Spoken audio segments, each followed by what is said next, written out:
Abra sua Bíblia no livro de Salmos, capítulo 34. Vamos pensar um pouquinho nesse salmo da palavra de Deus. Vamos fazer isso? Vamos ficar de pé na presença do Senhor para a leitura da palavra de Deus. Assim a gente lê, exercita as cordas vocais. Mas eu quero animação para ler a palavra de Deus, amém? Então vamos tentar a primeira vez juntos. Diz assim: busquei ao Senhor e Ele me acolheu. Livrou-me de todos os meus temores. Contemplai-o e sereis iluminados, e o vosso rosto jamais sofrerá vexame. Clamou este aflito, e o Senhor o ouviu, e o livrou de todas as suas tribulações. O anjo do Senhor acampa-se ao redor dos que o temem e os livra. Ó, provai e vede que o Senhor é bom. Bem-aventurado o homem que nele se refugia. Temei o Senhor, vós, os seus santos, pois nada falta aos que o temem. Os leõezinhos sofrem de necessidade e passam fome. Porém, os que buscam ao Senhor, bem nenhum lhes faltará. Não pode se acertar. Beleza. Qual é o tema mesmo da mensagem de hoje? Muito bem, é a memória ativada. A vitória tem um caminho. É isso que nós vamos pensar aqui. Okay? Bem? A gente leu esse texto da palavra de Deus. Eu não sei se você prestou bem atenção, mas quem lê um texto como este e nunca leu a Bíblia, ele tem duas impressões. A primeira impressão que a pessoa pode ter com um texto desse é o seguinte: bom, ou a Bíblia é um livro ingênuo demais e fora da realidade. Essa é a primeira impressão. Ou então, muito pouca gente experimenta o que está escrito aí. Por que eu digo isso? Porque em poucas linhas, o autor desse salmo escreveu o seguinte: que ele se encontrava numa situação pavorosa. Quando já se encontraram numa situação horrorosa na vida? Amém. Só pense. Sabe aquela situação horrorosa, de pânico, de negócio, meu Deus, o mundo caiu, a vida, ela se desastrou. A situação do cara é essa. Eu quero que você entenda o texto. O desastre chegou, a calamidade me atingiu, o mundo caiu. Senhor, eu vou sofrer terrivelmente, me ajuda! Então ele estava numa situação horrorosa. O que ele fez? Diz ele clamou a Deus, Deus livrou ele de todos os temores que ele tinha. Deus coloca um anjo ao redor dele. E ele descobriu uma coisa: além de Deus livrá-lo do grande problema que ele ia passar, e estava passando, ele descobriu uma coisa. No final do texto diz que Deus não deixa faltar nada na vida daquele que o busca. Então, quando o cara que nunca leu a Bíblia e não conhece o contexto geral da Escritura Sagrada lê um texto desse, ele tem das duas uma opção. Ou ele acha que a Bíblia é fora de sintonia com esse mundo, é uma coisa para lunático.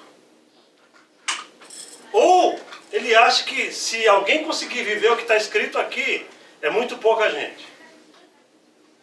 Amém? Mas esse texto, queridos, ele descreve, na verdade, uma coisa que muita gente busca hoje nas igrejas evangélicas: a vitória. Basta ver o nome das igrejas evangélicas. Igreja evangélica, vitória em Cristo. Igreja cristã, o nome da vitória. Existem muitas igrejas que têm o nome de vitória, vitória, vitória, vitória. Existe também a campanha da vitória, né? Isso se vê no modus operandi da igreja cristã evangélica. A maneira como a igreja opera. Como é que a igreja opera? A igreja evangélica, de modo geral. Eu não sei aqui nos Estados Unidos, mas eu estou falando em termos de Brasil, já que isso daqui é um contexto brasileiro e latino também, acontece isso. Vamos fazer a campanha da vitória. Vamos marcar a sexta-feira da vitória. O modus operandi da igreja é tudo voltado para a vitória. Vamos fazer o jejum da vitória. Esse daí já não é muito bem-vindo. Fazer jejum da vitória. Senhor, dá para ter vitória sem jejum? Né? Agora, eu creio que esse salmo está falando de verdade da vitória. Ele não está mentindo. Em poucas linhas só falou de vitória ali. Né? Mas eu quero falar para vocês o seguinte. Essa vitória que esse cara está falando aqui tem um custo. Tem um caminho.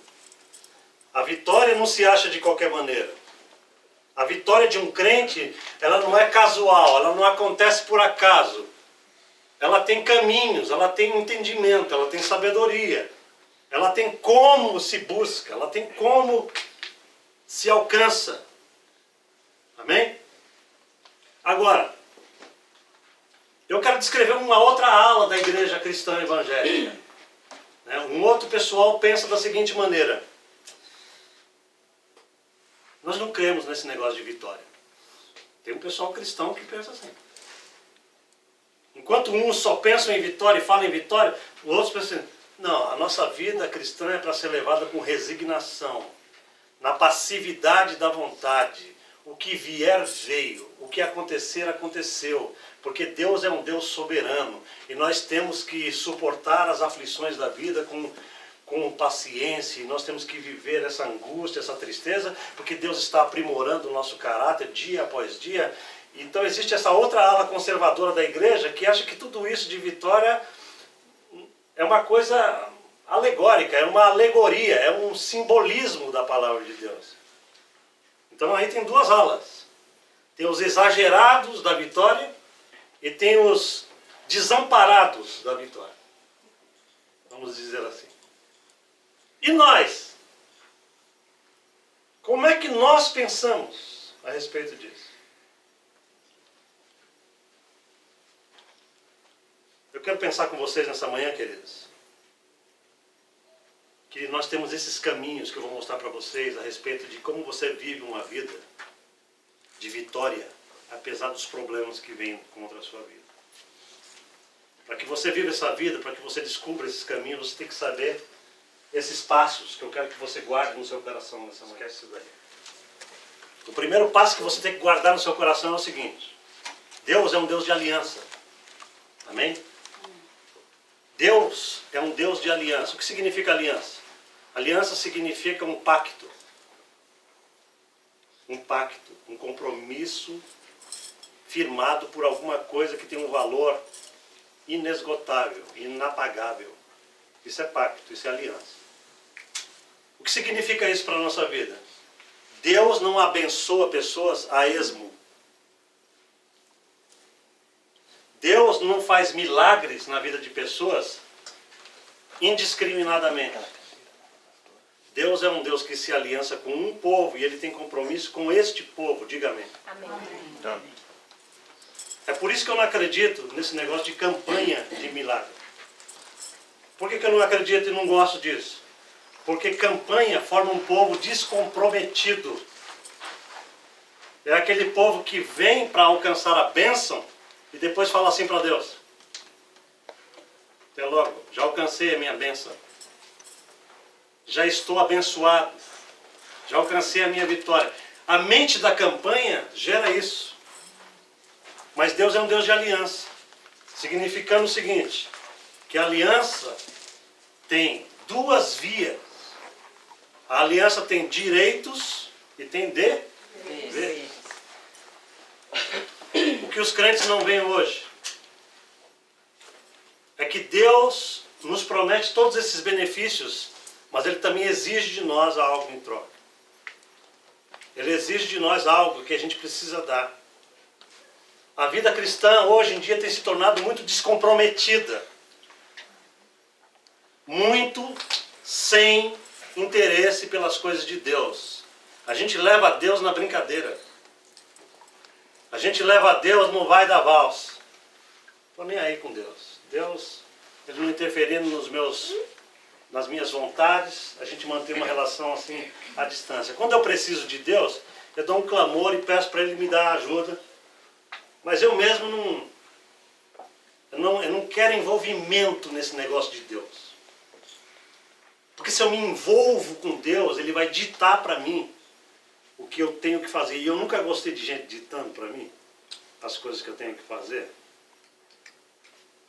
Então Deus não é um Deus assim, Deus é um Deus de aliança. Deus é um Deus que chega soberanamente e fala assim: filho, a partir de hoje eu te comprei com o sangue do meu filho, você já não é seu. Você está entendendo isso? Eu te comprei, eu paguei um preço total por você. Você é uma mercadoria minha que foi comprada para o reino de Deus. Você já não faz parte de um sistema satânico. Você foi trazido, você foi transportado do império das trevas para o reino do Filho, do seu amor. Você agora faz parte de uma nova era, de um novo tempo. Portanto, agora, eu te digo o que tem que fazer e você será bem sucedido. É assim que Deus trabalha conosco.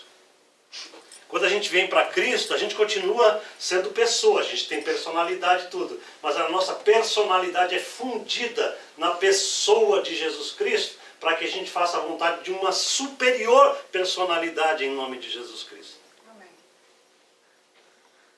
Aquele que vem a Jesus já não é mais si, já não existe... Meu ego está em voga, eu determino, eu faço. Não, aquele que vem após mim, negue-se a si mesmo. Tome a sua cruz, mortifica essa vontade que só te mata e anda comigo em nome de Jesus. Amém. Deus é um Deus de aliança. Agora tem uma coisa que eu vou dar de boa notícia para você. Quando você vem para Ele de corpo e alma e se entrega, Ele pega toda a tua vida e começa a fazer funcionar tudo que você não conseguia fazer antes. Toda a felicidade que você buscava antes nesse teu ego, não, eu sou mais deixa comigo, eu faço e aconteço, tudo isso morre na cruz do Calvário. Agora Jesus entra em cena e fala: vem comigo, que eu sou a tua força, eu sou a tua alegria, eu sou a tua capacidade, eu sou a tua vitória, eu sou a tua prosperidade, eu sou a tua luz, eu sou o teu ouro e a tua prata, eu sou a tua vida. Amém, queridos? Isso é sério, isso é evangelho que eu estou pregando para você hoje. Então, se você quiser ter vitória, o primeiro passo você tem que entender que Deus é um Deus de aliança. Deus só firma aliança com aqueles que Ele abençoa. Amém. E só abençoa aqueles que têm aliança com Ele. Amém, queridos? É por isso que a gente fica perguntando, por que Deus não entra em ação lá no Iraque e não vai salvando todo mundo lá de maneira soberana? Pô, e mata esses caras do Estado Islâmico. Por que Deus não faz nada para impedir essas tragédias que estão acontecendo no mundo? Porque Deus opera com um povo de aliança. E eu e você somos Deus na terra. Amém. Eu preciso repetir isso por uma razão. Os crentes não entendem nunca isso. Deus não vai descer do céu de novo. Agora Ele vai agir em quem está na terra. Eu e você. Amém? Isso é aliança.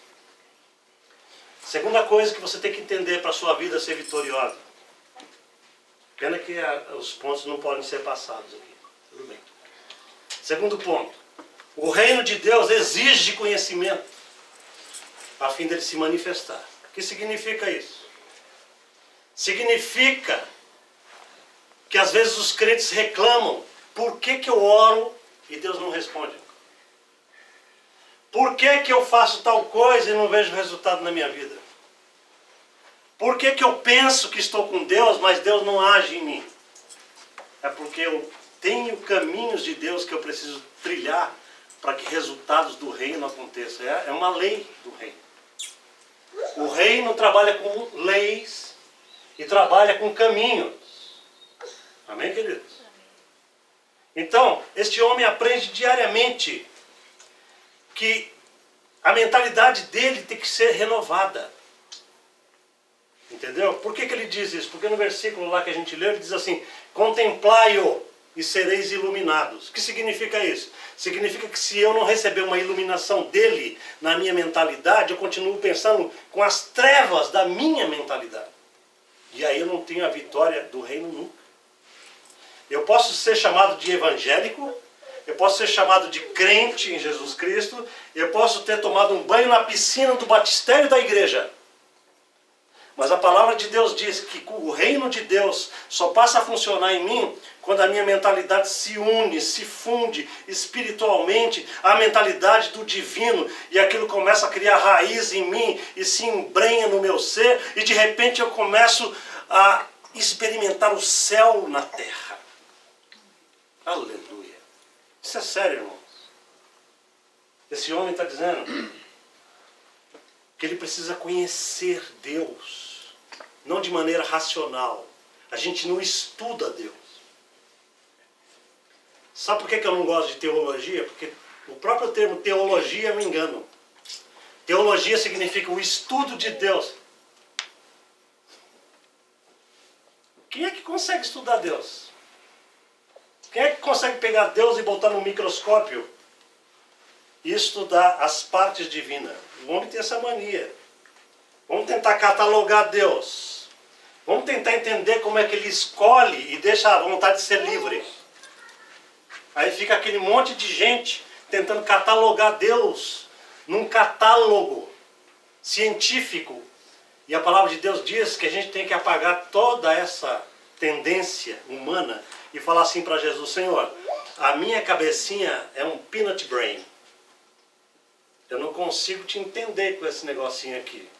Portanto, eu preciso de uma revelação, de um download que vem do alto. E é isso que ele está falando. Contemplai-o continuamente e vocês serão iluminados. Vocês começarão a entender uma mentalidade superior que os outros homens não conseguem entender, mas vocês têm que entender. Crente é um cara que tem uma mente celestial e vive na terra. Não é que ele vive no mundo da lua, não entendam mal. Ele vive com uma cabeça superior, porque ele recebe mentalidade do alto. Ele entende a vida do ponto de vista do alto para a terra, e não da terra para o alto. Os irmãos estão entendendo isso? Amém. Aleluia. Então nós precisamos entender três coisas. Nós precisamos conhecer os nossos direitos e os nossos deveres. É a primeira coisa que a gente tem que saber dessa aliança. Você tem direitos com Deus. E se você não conhece os direitos que você tem, Satanás vai continuar infernizando a tua vida. E você não vai saber como vencê-los, porque não basta ter direitos, é preciso exercê-los. Amém ou não? Não basta eu ter a riqueza decretada ao meu favor, se eu não sei como sacá-la.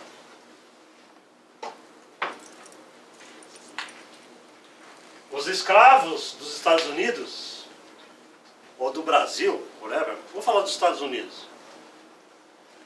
A escravatura, quando foi abolida nos Estados Unidos, houve um decreto do governo dizendo assim: a partir de hoje, todo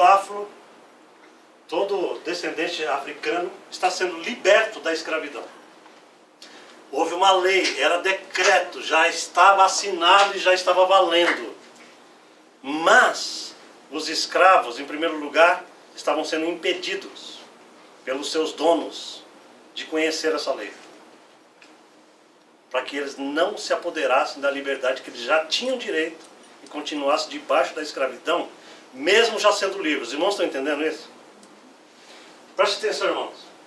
Aqueles que conseguiam ouvir a verdade de que eles já eram livres, saíam debaixo do senhorio dos seus senhores e iam para a rua. O grande problema deles agora: eles saíram da escravidão para a liberdade, mas da liberdade eles não conseguiam subir para a prosperidade. Por quê? Porque a mente dele era a mente de escravo. Quando vocês assistiram aquele filme, eu não sei como é que chama em português, acho que era Fuga para a Liberdade, O Sonho de Liberdade. Alguma coisa com Morgan Freeman. que eles estavam numa cadeia e eles elaboram um plano de fuga incrível. Quem assistiu esse filme? Lembra disso? Tinha um velhinho nesse filme que ele era o cara que cuidava da biblioteca da prisão. E esse velhinho já tinha cumprido todo o projeto, todo o tempo de pena dele. E chegou o dia da liberdade dele. E a cena é a seguinte: ele sai da cadeia com 2 malinhas na mão, daquela penitenciária, e ele não sabe para onde ir. E ele começa a andar pela cidade e fala assim: o que é isso aqui fora? Ele tinha passado mais de 30 anos dentro daquilo. E agora ele não sabe nem o que faz com a liberdade. Ele pede para voltar para a cadeia porque ele acha que lá é melhor. Por favor, deixa eu voltar para minha casa. E o pessoal fala: não, é ilegal você ficar aqui. Ele vai e se enforca, porque ele não sabe lidar com a liberdade. O que eu estou falando para vocês é o seguinte: nós saímos de uma escravidão satânica e Deus nos colocou num novo reino. Nós temos direitos legais nesse reino, para a gente operar na terra todas as vitórias do reino superior. Mas a gente não procura conhecer quais são os nossos direitos.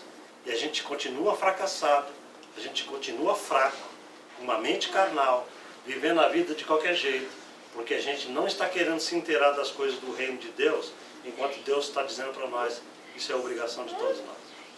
Amém? Esse é o primeiro fato. Você tem direito à saúde divina. Jesus já pagou o preço pela tua saúde. Amém? Você tem direito à vida eterna. Você não tem que ter medo de inferno. Você tem toda a autoridade sobre todos os principados satânicos. Tem gente que morre, tem crente que morre de medo de demônio. E bate na madeira ainda. Você tem todo o poder de Jesus Cristo em cima de você. Basta você saber disso. O inimigo faz de tudo para você não conhecer isso. Para que você fique debaixo da mesma miséria de sempre. Vocês estão entendendo isso? É sério. Você tem o poder de ter todos os dons do Espírito. Os dons que te fortalecem, que te capacitam, que te dão visão, que te dão audição. Você pode ouvir Deus. Você pode ouvir a voz do Pai todos os dias da tua vida. E muitos andam como surdos, como cegos, porque não conhecem esses direitos. Você tem direito de falar coisas em nome de Jesus na terra, de ser voz de Jesus para mudar circunstâncias na terra. Você tem direito legal de se unir a Deus nos projetos dele na terra e ser um agente divino. Isso é tremendo que eu estou falando para vocês. Trazendo mudança em circunstâncias, em finanças, em vidas que estão caídas, em vidas que estão se destruindo. Você é esse homem e essa mulher que Deus está falando aqui. Amém? A gente está tão acostumado a olhar para o espelho e ver a fraqueza da nossa vida, que a gente tem dificuldade de se enxergar em Cristo. Jesus diz assim: você pode todas as coisas naquele que te fortalece. A gente olha para a gente assim e fala: essa palavra não é para mim. Jesus deve ter errado em endereço. É mais ou menos essa a mente do crente. Jesus deve estar brincando comigo. Está vendo só? Porque você não se olha em espírito, você só se olha na carne. O que Deus quer de nós? Uma profunda reformatação da mente, para que a nossa mente deixe toda a carnalidade e comece a pensar como Jesus pensa. Amém? Esse é o primeiro ponto. Segundo, nós precisamos ter um conhecimento da nossa autoridade em Cristo. Você tem autoridade na terra. Diga, autoridade. Autoridade. Significa o seguinte, amados. A autoridade significa que existe um comando superior que me outorgou o poder para que eu possa exercer poder na terra com o poder que veio para mim outorgar. Isso é que é autoridade. A autoridade não é nossa. A autoridade é algo que é outorgado, que é passado, que é dado. Entenderam isso? Nós não podemos chegar para um demônio e falar assim: em meu nome, saia! Como aconteceu no livro de Atos. Quem conhece a Bíblia sabe que um dia um cara olhou os apóstolos expulsando demônios e falou: vão imitar esses caras? Chegaram para um endemoniado e falou: em nome de Jesus a quem Paulo prega, sai dele. O diabo pegou assim, ó, eu conheço Paulo e conheço Jesus, mas tu quem é? E deu um pau no cara, que o cara ficou esticado no chão. Está lá no livro de Atos. Vocês estão entendendo isso? Agora, isso para mim tem uma lição tremenda nesse negócio. Porque os demônios, os espíritos malignos, eles conhecem a autoridade que está em você. E eles temem. Só você não conhece. Está entendendo como é que funciona? Porque o dia que você conhecer, a sua vida não pode ser a mesma. Porque a tua mente é tomada pelo Espírito de Deus. Existe uma ligação entre a mente e o Espírito que já é poderoso, e aí o poder flui em você. Este é o segredo do Evangelho, é mente e Espírito. A nossa mente tem que ser transformada, como diz Paulo, para que a gente possa ter o poder do Espírito. Foi claro? Ótimo. Você precisa ter conhecimento dessa autoridade. Quando o inimigo te ataca, você fala para ele: aqui não, porque isso aqui é jurisdição minha. Sai daqui, porque a minha casa é minha. Sai, porque eu não te aceito aqui. E ele tem que sair. Quando ele ataca as suas finanças, quando ele ataca a sua esposa, o seu marido, quando ele ataca o seu filho, quando ele ataca a tua saúde, o diabo vai tentar atacar tudo isso, mas você é maior do que ele. A palavra de Deus diz assim: maior é o que está em nós do que o que está no mundo. Diga amém. Amém. É maior. Glória a Deus. Terceiro lugar. Você precisa ter conhecimento dos mecanismos de ação do Espírito Santo. O que significa isso? O Espírito Santo, ele quer agir através de nós, mas a gente precisa conhecer como ele age, porque ele não age aleatoriamente. Esse é um grande problema dos crentes, eu acho. Porque a gente tem a seguinte ideia do Espírito Santo. A maioria dos crentes pensa assim: o Espírito Santo tem todo o poder, então ele pode tudo. Se ele pode tudo, na lógica do crente que não entende, se ele pode tudo, então ele pode muito bem me pegar aqui, encher-me do seu poder, e eu vou ficar um super-homem. Ele vai morrer velhinho e nunca vai ver isso acontecer na vida dele. Sabe por quê? Porque o Espírito Santo diz assim para você hoje: na medida que você me opera, eu também opero em você. Vocês estão entendendo isso, irmão? Preste atenção nisso, porque isso é poderoso. E o inimigo faz de tudo para você não entender essa lição. À medida que você operar o Espírito te opera. Existe uma cooperação, uma colaboração. É preciso que a gente ande para a par. Quando eu ajo o Espírito age em mim. Portanto, o crente que é passivo não pode ter vitória. A passividade não opera Jesus. Uau! A passividade de mente não opera o poder. Você quer vitória na sua vida? Levante-se em todos os sentidos e ande. Foi o que Jesus disse para todo aleijado: levanta, toma a tua cama e anda. Porque se você não pegar a tua cama, o milagre não vai acontecer na tua vida. É assim que funciona. Amém, queridos? É preciso que a gente entenda como é que o Espírito de Deus funciona na nossa vida. O que é a minha parte? O que é parte de Deus?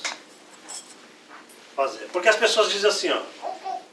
Os crentes dizem assim: eu estou esperando no Senhor. É uma frase bonita e até piedosa, né? Eu estou esperando no Senhor que tal coisa aconteça. Só que Deus está esperando em você para que a coisa aconteça.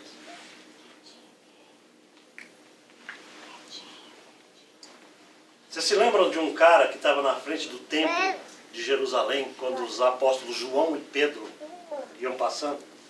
Todos os dias Pedro e João oravam perto do meio-dia no templo. E um dia Pedro e João iam chegando no templo assim, tinha um aleijado na porta do templo pedindo dinheiro.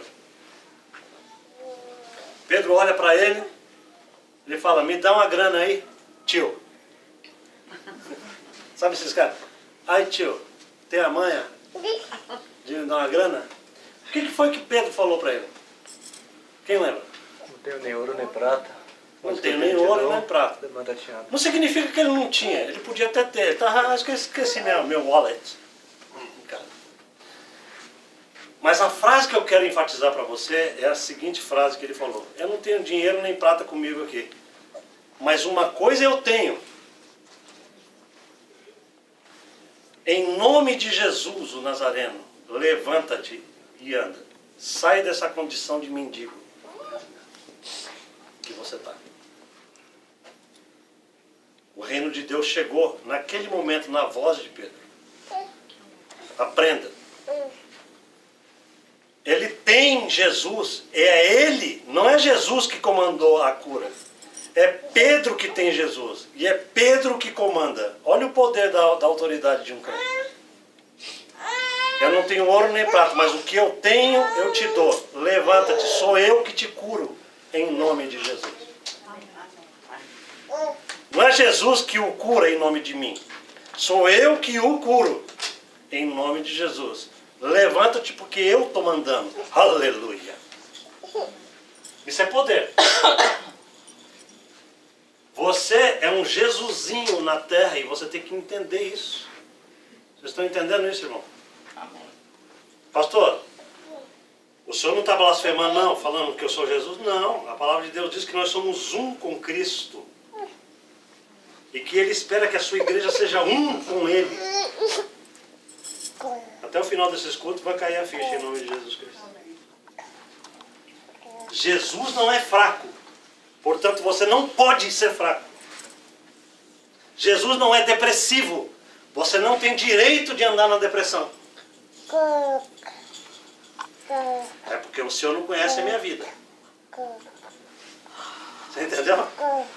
A mente carnal, ela tem um monte de objeção. Jesus está falando assim, eu não quero saber da tua vida. Eu quero saber da minha vida que está em você. Jesus ressurreto habita no teu espírito. Acabou desculpa para a gente não ter vitória. E quando eu digo vitória, eu falo de dentro para fora, em nome de Jesus Cristo. Amém? Então, queridos, isso é muito sério que eu estou falando para vocês nessa manhã. Terceira coisa que a gente tem que ter na mente. A vitória do reino, ela começa na mente. Você vai dizer para mim assim, pastor, mas a vitória do reino não começa no espírito? Começa no espírito pelo novo nascimento. Mas ela se manifesta pela mente. Entenderam? A vitória do reino já começou no teu espírito, quando você nasceu de novo. Mas ela nunca será manifestada com a mentalidade carnal e humana que você nasceu dos seus pais, que você herdou dos seus pais. É preciso uma capacitação aqui, ó, nessa área. Amém? E isso é trabalho diário. Quantos de vocês estão renovando a sua mente diariamente com a palavra de Deus? Quantos de vocês estão aprendendo a pensar como o Espírito de Deus pensa? É isso que Deus está falando para nós nessa manhã. Eu quero que vocês peguem um tape, uma cassete, whatever, pega um iPhone, põe a palavra de Deus no traffic e vai andando, e vai ouvindo aquilo, vai deixando aquele negócio entrar na tua mentalidade, porque eu quero uma reprogramação da tua cabeça. Em nome de Jesus. Porque aquilo que você coloca na cabeça é o que gera resultado na tua vida.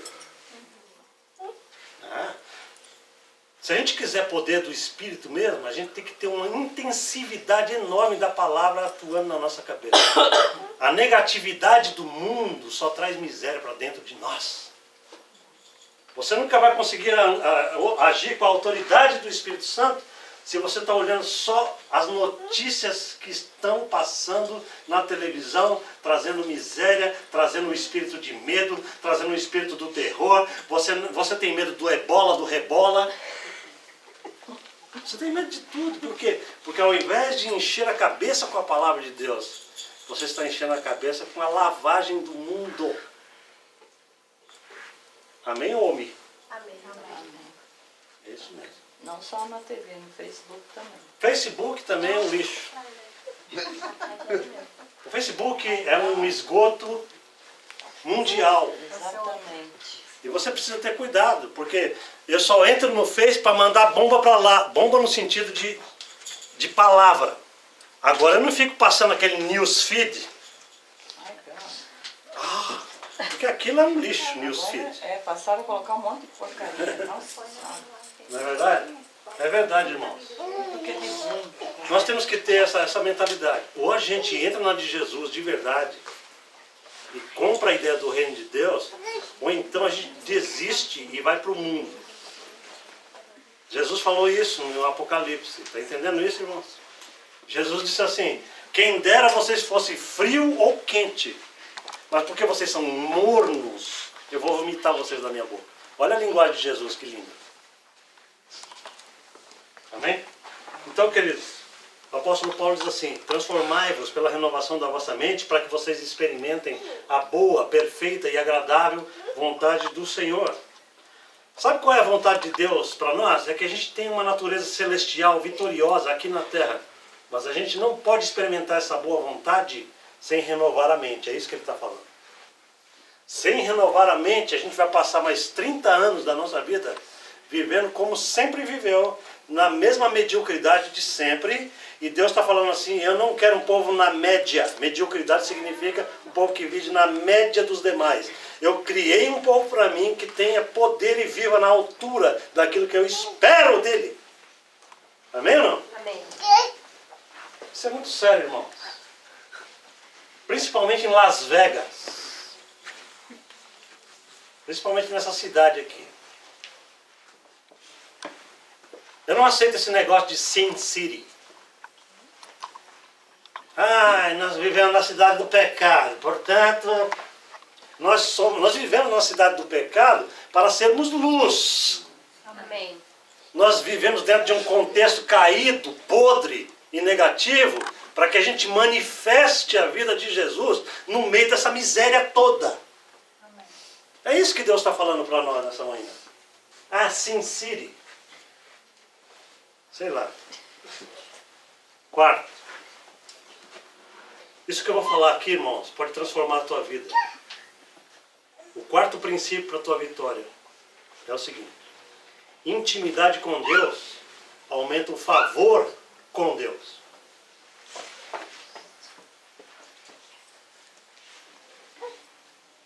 Como assim, pastor?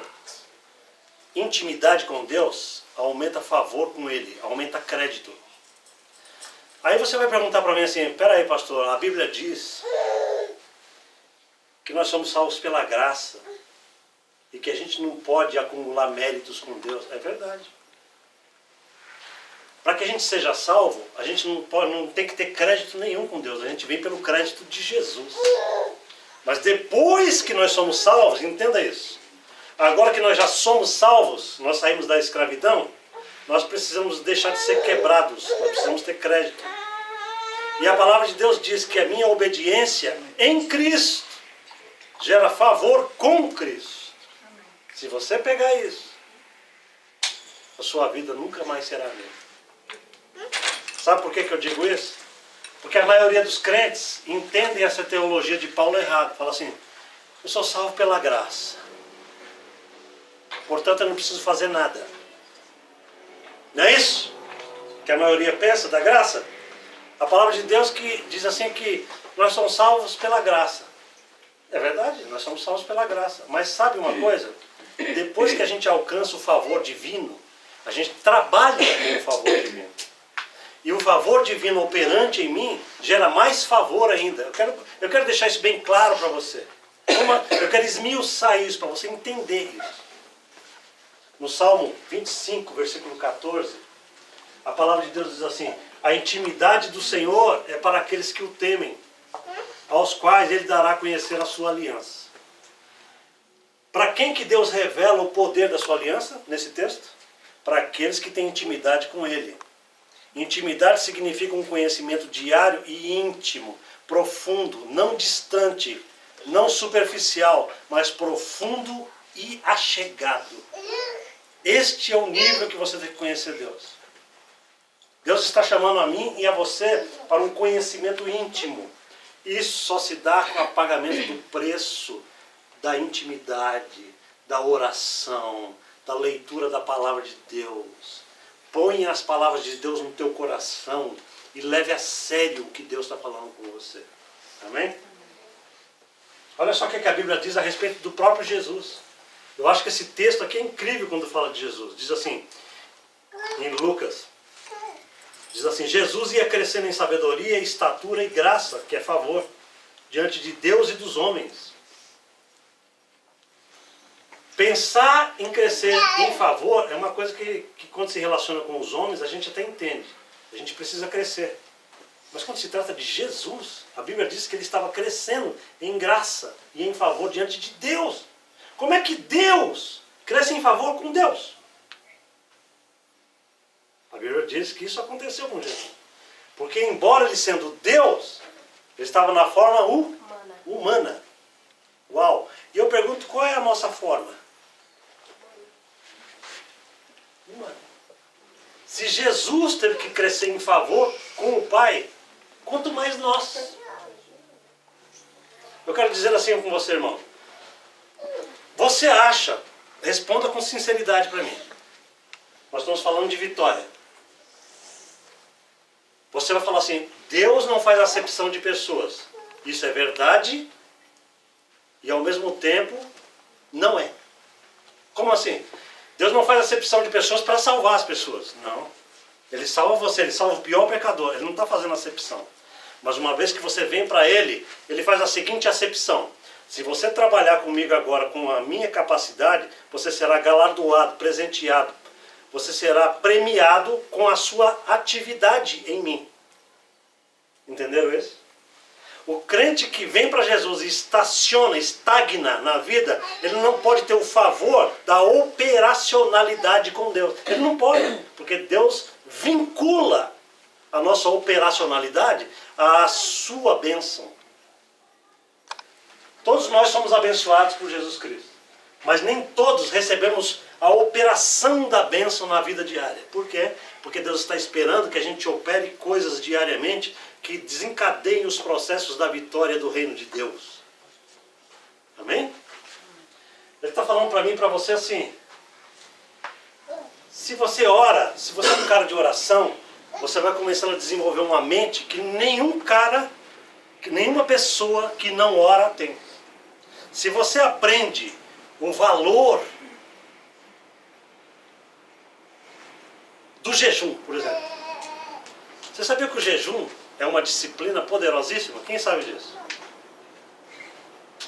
O jejum, irmãos, ele faz com que você amarre o teu corpo dentro de uma corda e fala, quem manda aqui sou eu agora. Você fica quieto aí. Fica quieto. E o corpo vai querer espernear, porque ele está acostumado com aquela picanha, ele está acostumado com aquele bife, ele está acostumado com aquele pudim de leite condensado. Mas para você desenvolver a mentalidade celestial, todos esses apetites e essas coisas do homem, da terra, tem que ser amarrados para que você conheça o poder verdadeiro do reino. Agora eu pergunto para você o seguinte, o cara que pratica essas disciplinas, tem ou não tem mais favor do que os que não praticam? Tem.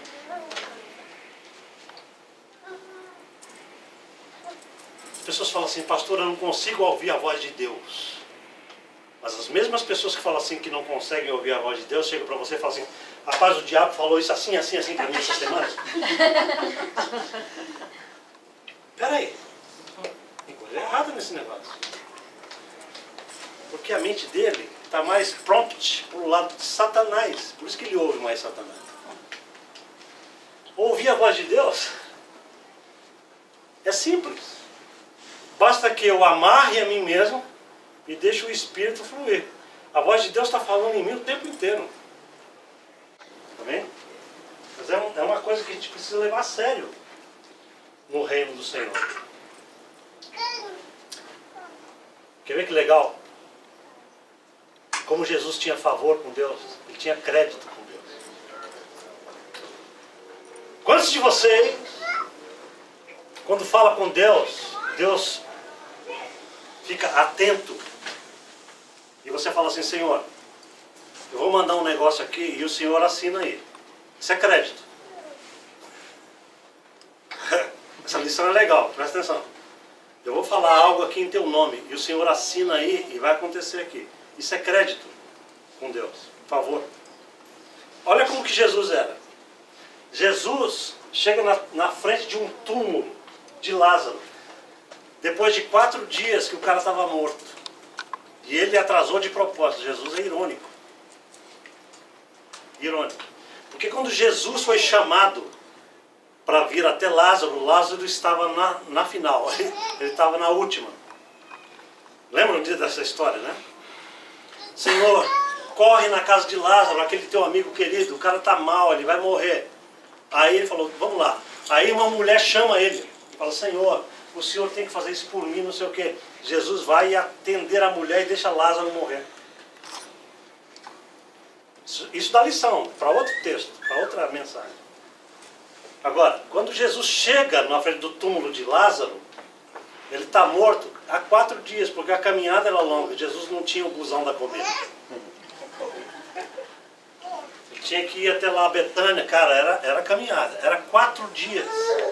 Ele chega lá cansado e está aquela mulherada chorando. E o pessoal era pago para chorar também. Tinha um pessoal que vinha, recebia uns dólares para ficar. Era um contexto do Novo Testamento. Ele chega lá, aquele pessoal chorando, e fala, o que aconteceu? O que aconteceu, Senhor? Chega Marta para ele. Se o Senhor estivesse aqui, o meu irmão não teria morrido. A gente te chamou e o Senhor ignorou a gente. Não há dor em Jesus. Jesus falou assim, peraí, vamos ver o que a gente faz nessa situação. Aí chega nesse texto aqui, ó. Diz assim, que ele chega na frente do túmulo de Lázaro e está aquela multidão olhando. Tem um povão olhando o que vai acontecer. E tem uma pedra na frente do túmulo. E ele diz assim, tirem a pedra. Jesus não põe a mão em pedra. Pedra é negócio de homem. Pode tirar. A parte do homem tem que ser feita. Jesus não faz a tua parte. Tiraram a pedra. Porque o crente é assim. Quer que Jesus faça um milagre e tire a pedra também. Não é isso? Senhor, eu preciso que o Senhor me dê a bênção, mas remove essa pedra do meu caminho. Não, minha filha, você remove a pedra do teu caminho. Eu vou fazer um milagre. Amém? Aí diz assim, que ele chegou na frente, olhou, falou, tira a pedra. E ele faz a seguinte oração, que eu vou ler aqui para vocês. Eu quero que você imagine agora, Jesus, na frente do povão e na frente de Deus. Ele olha para cima, o cara morto 4 dias lá dentro. Ele olha para Deus e fala assim, Senhor, Pai, eu te agradeço porque o Senhor já me ouviu. Que coisa tremenda. Ele diz assim, eu sei que o Senhor sempre me ouve. E ouve aqui não é escutar com o ouvido. O que significa esse ouve? Atende. Muito bem. Ele está dizendo o seguinte para todo mundo escutar. Senhor, as minhas orações não são papo furado com o Senhor. Eu conheço o Deus que eu tenho. Quantos podem dizer isso? Amém. Eu sei que quando eu falo na terra, o Senhor leva a sério e faz o que eu mando, porque o Senhor é que me dá poder. É isso que ele está falando assim. Eu sei que as horas que eu passo com o Senhor, quando todo mundo está dormindo, desenvolve esse favor do Senhor comigo, essa intimidade, para que quando eu chego na área pública, eu traga aquilo que eu pratiquei no privado para o público, porque eu tenho intimidade contigo. E ele diz assim, eu sei, Senhor, que o Senhor sempre me ouve, mas eu disse isto por causa do povão que está aqui, para que todo mundo creia que o Senhor me enviou. É por causa deles que Jesus está orando assim, out loud. Não é por causa de Jesus. Jesus já sabe de antemão que vai sair um defunto dali em pé, dentro daquele negócio. Os irmãos estão entendendo isso? Perguntinha pastoral. Quantos de vós já sabem de antemão que aquilo que você vai falar aqui vai acontecer porque você tem favor com Deus?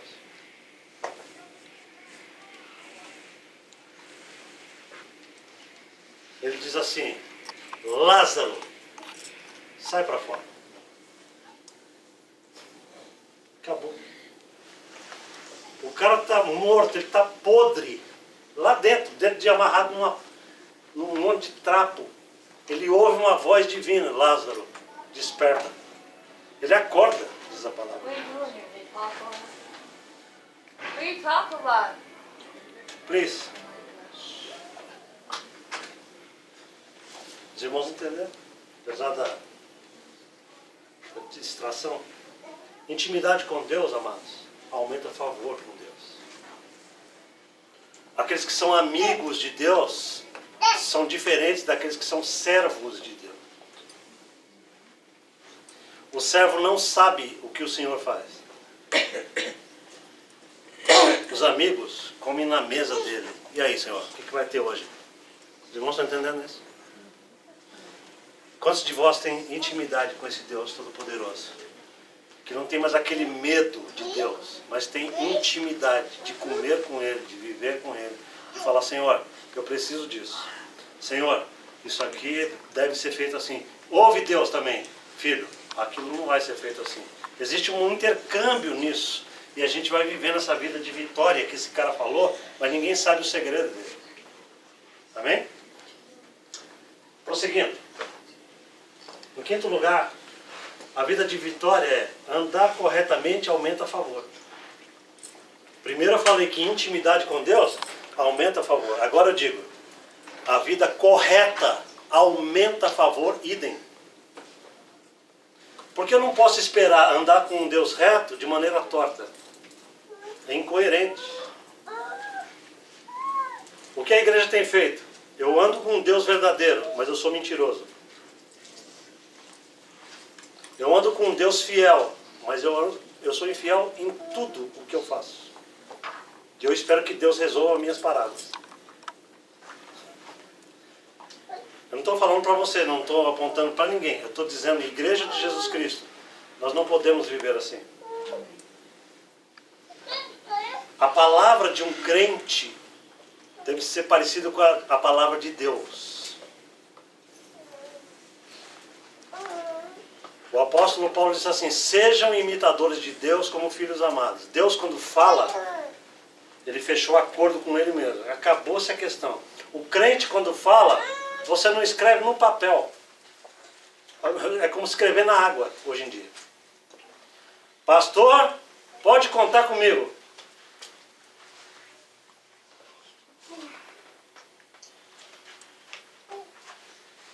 A palavra de Deus diz assim, irmãos, que nós temos que ter uma palavra poderosa como é de Deus. Se você disser para alguém assim, eu vou estar 2 horas no encontro com você, 2 da tarde. Você tem que estar lá às 2 da tarde. Vocês estão entendendo isso? Sabe por quê? Porque você é representante de Deus. Você é um deusinho. Você não pode ter a palavra frouxa. Fala, Deus. Você tem que ter palavra. A palavra de um crente não pode ser alterada porque a coisa mudou. A palavra de Deus diz assim, que quando a gente dá a nossa palavra, ainda que a gente sofra porque deu a palavra, a gente tem que ficar firme com o sofrimento porque a nossa palavra já foi dada. Isso é andar com Deus. Isso é ganhar favor com Ele.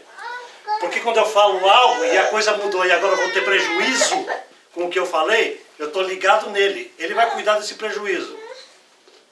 Porque eu estou obedecendo a Ele. Quantos acreditam de verdade nisso? Vida correta aumenta a favor de Deus. Deus começa a fazer o que você não esperava. Senhor, eu vou perder muita grana, mas eu dei minha palavra. Perca. Derrame lágrimas perdendo e fala, não vou mudar, porque eu sou filho do Todo-Poderoso. Pastor, essa mensagem está dura para nós hoje. Sede imitadores de Deus como filhos amados e filhas amadas. A palavra de Deus diz no Salmo 84, versículo 11. Porque o Senhor Deus é sol e escudo, o Senhor dá graça e glória. Nenhum bem Ele sonega aos que andam retamente. Quem anda retamente com Deus, pode abrir o banco do céu. Deus não sonega nenhum bem. Ele vai te dar a vitória na imigração. Ele vai te dar um casamento bom e legal. Amém. Está entendendo? Ninguém precisa se desesperar por causa de namorado ou namorada, não. Se você andar corretamente com Deus, fazendo a vontade do Senhor em intimidade, Ele vai trazer aquela donzela para você. Ele vai trazer aquele homem que você precisa. Ele vai pôr, porque isso é vitória. Eu só quero que você acredite nisso. Amém. Amém. Amém.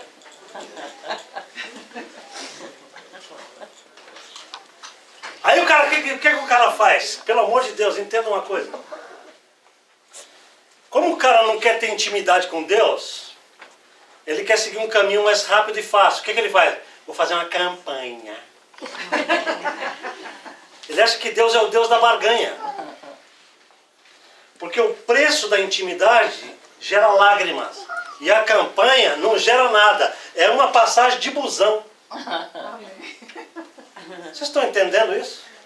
Eu pago um busão, vou na igreja Vitória da Conquista, sento no banco, fiz a minha campanha, vou para casa. Isso é safadeza espiritual. Casa da Moeda você paga avanço. Casa da Moeda você paga. É avanço, não é ônibus não. Você está entendendo?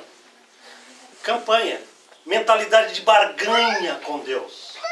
Mentalidade de miséria com Deus. E Deus está falando assim, posso confessar uma coisa para os irmãos de todo o meu coração?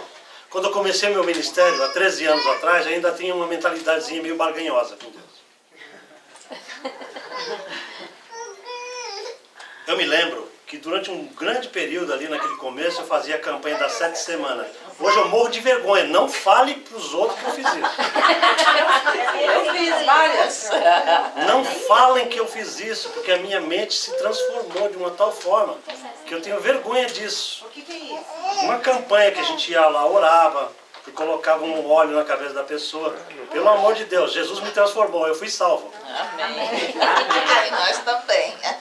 Amém? Sabe por quê? Porque isso desenvolve uma mentalidade cínica no povo de Deus. Eu prefiro o pastor Israel hoje do que aquele cara de antigamente. Você está entendendo? Você vê como que Deus transforma a gente? O que eu estou ensinando para vocês aqui é mais poderoso do que qualquer campanha, amados irmãos. É o dia a dia no reino. Campanha é coisa de gente preguiçosa, que quer situações relâmpagos e micro-ôndicas de Deus, quer apertar um botão com Deus e ver a coisa funcionando. E Deus falando, não é assim que funciona comigo. Eu quero um povo que ande comigo através do vale da lágrima. Eu quero um povo que aprenda a se ajoelhar na minha presença, que aprenda a andar comigo, entendendo os meus propósitos para a vida. Isso é que é evangelho de Jesus Cristo. Amém? E por último, amados, essa frase eu coloquei até no Facebook. O último tópico daqui. A batalha da fé é fazer prevalecer a identidade sobre a adversidade. Amém? Note, Jesus Cristo plantou dentro do nosso espírito uma nova identidade, que é celestial. Identidade significa, eu tenho um novo ser em mim que é espiritual. Tão espiritual que se ele morrer, se esse corpo aqui morrer agora, na tua frente, se eu cair duro aqui, a palavra de Deus diz que só caiu a casca. Vocês entenderam isso? Porque o verdadeiro Israel não é esse carequinha que vocês estão vendo. O verdadeiro Israel, Silva, é um novo ser ligado em Jesus. Ele tem a imagem de Jesus estampada nele. Aleluia. Isso é verdade em relação a vocês. Amém? Agora, preste atenção. Onde é que está a guerra da nossa vida? Nós temos uma parte em nós poderosíssima e uma parte fraca. Depende de qual delas você vai querer usar no dia a dia para você viver em paz e poderosamente. A nova identidade, que é esse novo homem do Espírito, é o que me faz prevalecer contra a adversidade. A adversidade significa problema. Os problemas da vida. Quando é que eu venço os problemas da vida? quando a identidade que está em mim, que é de Jesus, não se abate e não se curva diante de nenhuma adversidade da vida. A adversidade vem contra mim e eu vou contra ela e falo, maior é o que está aqui dentro do que todo o inferno que está fora de mim. Isso é poder. Amém, irmão? Maior é o que está dentro de mim do que toda essa coisa de Satanás que está arquitetada contra mim. Isso é poder. É quando a minha identidade prevalece contra a adversidade. E eu continuo firme. Eu passo por cima do problema. Porque eu tenho poder. Amém?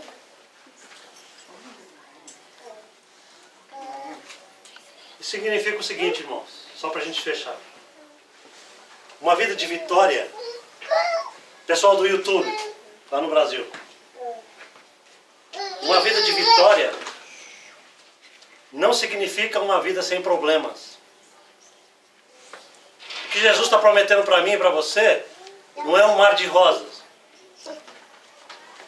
No mar da rosa. O que Jesus está prometendo para mim e para você não é a ausência de problema. Significa vitória sobre os problemas. Às vezes o cara se torna crente em Jesus Cristo e o pau começa a quebrar dentro do escritório onde ele trabalha contra ele. Pô, Senhor, o Senhor falou que o negócio ia ser fácil. Eu não falei isso. Eu falei que o diabo vai se levantar contra você e você agora vai aprender a exercitar a tua nova identidade. Isso eu falei. Portanto, eu vou dizer uma coisa para você. Vocês que estão vindo na igreja, pessoal aqui, meus irmãos, a Sandra, o seu esposo que está voltando para a igreja, o pessoal que está vindo à igreja, saiba, o inimigo é sujo. Ele tenta fazer com que vocês pensem o seguinte raciocínio. Agora você está voltando para a igreja, ao invés das coisas estarem melhorando, vai começar a acontecer alguns probleminhas. Eu já sei que as coisas acontecem assim. Quantos sabem disso? Mas eu digo para vocês, profeticamente, façam prevalecer a vontade do Espírito de vocês contra todo esse mal de Satanás. Você quer ver quando o diabo se levanta contra você? Quando você faz um propósito com Deus, você pode esperar. É briga. Vou ler mais a Bíblia. Vai começar algum inferno ao redor. Eu vou fazer um jejum. Rapaz, é só nego passando com picanha na tua casa. Você não conhece a batalha de Satanás no mundo? A Bíblia diz que esse mundo jaz no maligno. Às vezes, vou contar um segredo para você. Eu paro meu carro e falo, vou tirar 5 minutos de oração. Eu procuro parar numa vaga que não tem ninguém do lado. Está deserto. Tem milhões de vagas. Aí eu paro meu carro. Senhor Jesus, para um sujeito com aquele rap. Bum, bum, bum, bum, do lado. Tá mais pra samba, hein? Né? Aquele negócio tocando em alto volume. Eu falo, Senhor Jesus, deixa eu ir embora daqui.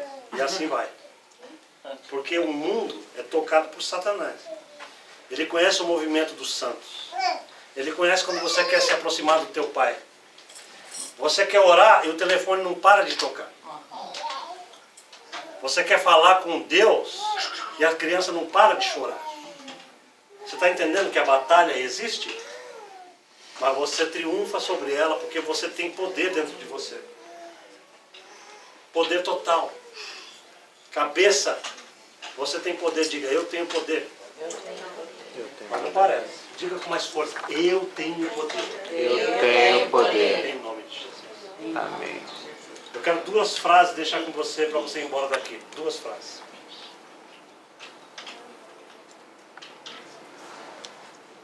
A primeira frase, guarde ela. Se você não guardar de cabeça, assista de novo esse filme que a gente está filmando. Você pode rever toda essa mensagem. A primeira frase é a seguinte: a verdade é que eu não devo olhar a vida como ela é, mas como eu sou. Essa é a primeira frase que eu quero que você guarde.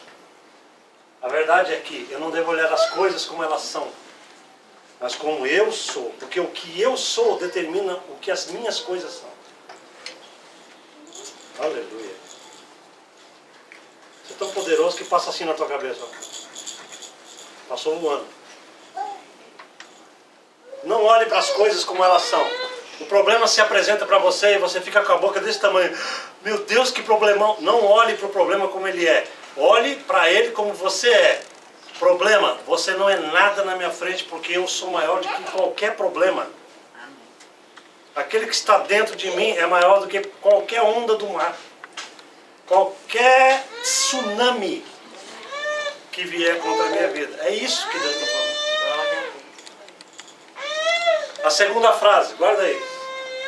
Segunda frase.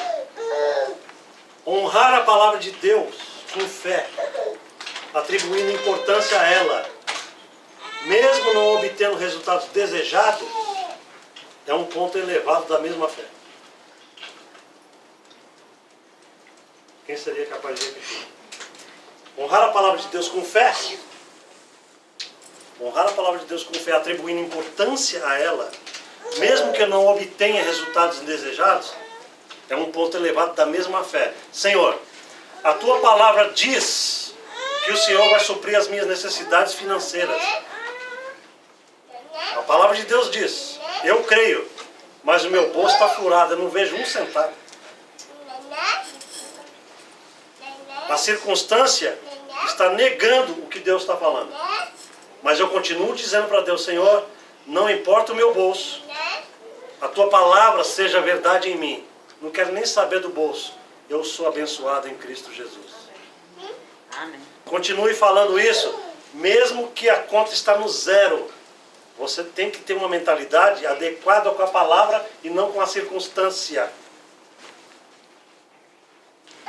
Quando você honra a palavra de Deus, mesmo obtendo resultados contrários, vai ter um momento que Deus vai falar assim, chega, você me honrou bastante para eu entrar em ação. Entendeu isso, irmão?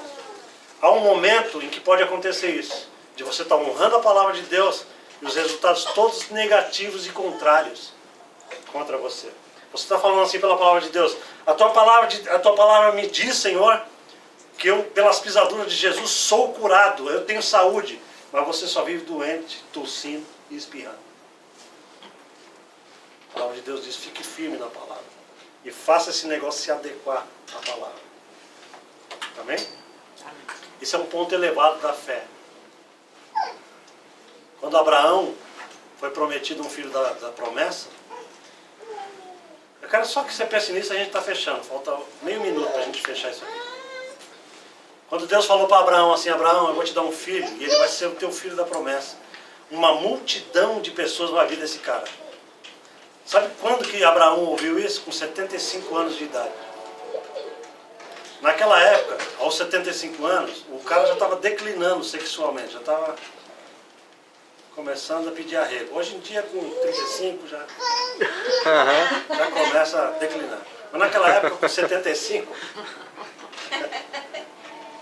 Naquela época, com 75 anos, ele estava quase pedindo arrego.